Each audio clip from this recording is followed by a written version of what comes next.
às vezes, uma palavra é tão bem calçada de companheiros, ou seja, de outras palavras, que você não precisa ir no dicionário.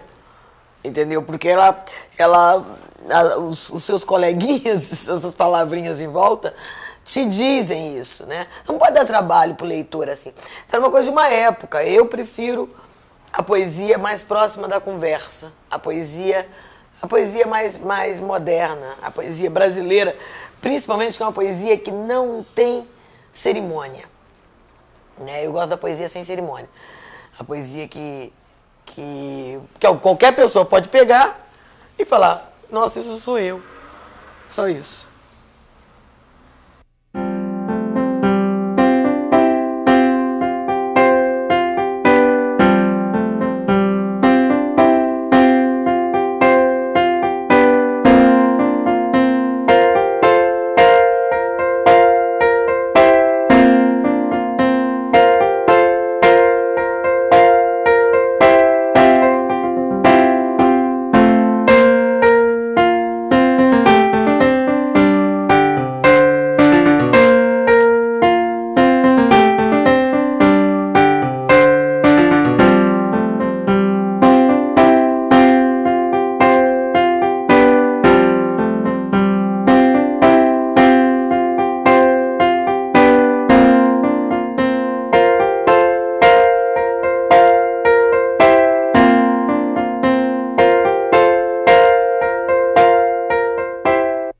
Sou de uma família de classe média, bem, boa, alta.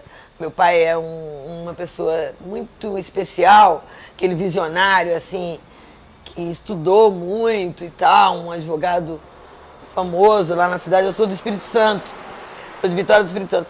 Então eu era uma família mulata, poderosa no lugar, por uma questão, por ocupar um lugar bom de profissional, né? Meu pai era secretário de Estado e eu me lembro que eu andava de motorista e era muito legal isso, porque eu fui criada com uma visão,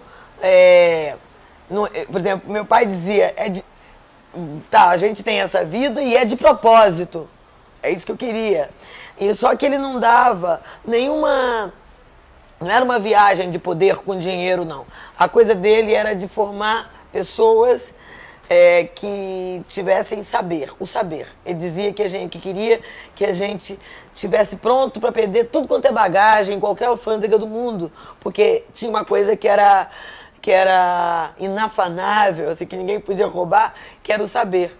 E cada um de nós somos exatamente isso que ele conseguiu.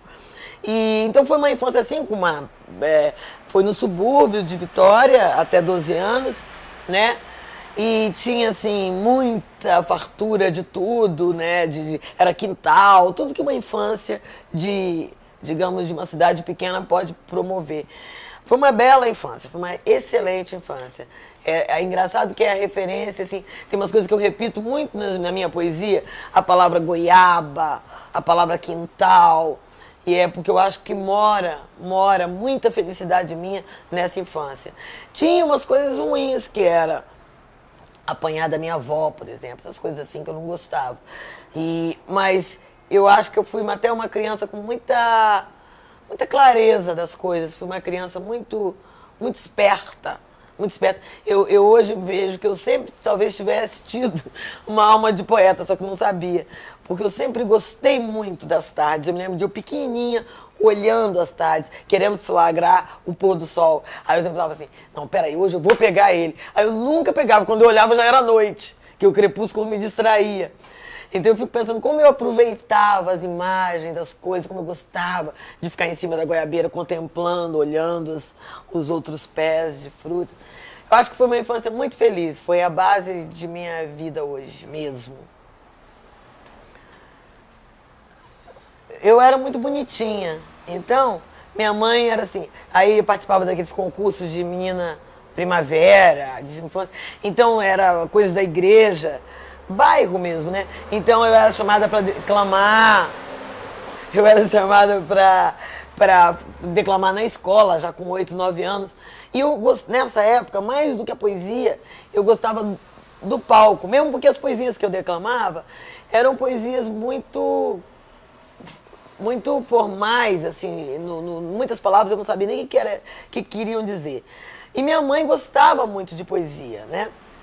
Aí eu fui indo, né, fazendo essas coisas de teatrinho na escola, até começar a falar que queria ser atriz.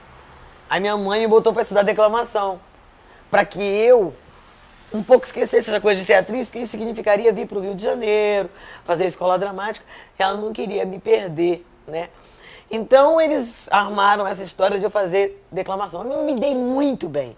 Foi uma sorte, porque a professora era uma mulher esquérrima, moderna, contemporânea, de tudo que era do melhor que havia de poesia brasileira e europeia. E essa mulher falou para minha mãe, olha, eu não dou declamação, eu dou interpretação teatral da poesia. E ela que me ensinou a falar esse modo tão novo de dizer poesia, que ninguém cansa, que a plateia gosta e tal. Que é um modo de não ficar batendo na rima, porque a rima já é uma pontuação. Você não precisa parar ali, não precisa pausar ali, que é a tentação de todo mundo que declama e vira aquela coisa chata. Tarará, tarará, parará, parará. Todo mundo previsível, né? Então ela me ensinou esse modo de priorizar o sentido, de contar uma história quando está falando um poema. E eu fiquei alucinada, porque essa mulher estava me dando a poesia e me dando o teatro juntos. Não é por acaso que eu sou poetriz hoje. Daí, depois eu fui estudar teatro, fiz jornalismo e fui estudar teatro com 17 anos, que foi a mesma época que eu comecei a escrever. Porque eu fazia redações tão legais para a época, assim, né, para a minha escolaridade e tudo. E os professores elogiavam tanto que eu comecei sei lá, a ensaiar uns poemas, né? Tem até um livro dessa época, de 17 anos até 20 e pouco. Um livro inédito. Saudades de minha mãe. Sua morte hoje faz 1 ano e um fato. Essa coisa fez eu brigar pela primeira vez com a natureza das coisas. Que desperdício, que burrice, que descuido de Deus. Não de ela perder a vida, mas a vida de perdê-la. Olho para ela e para o seu retrato. Nesse dia, Deus deu uma saidinha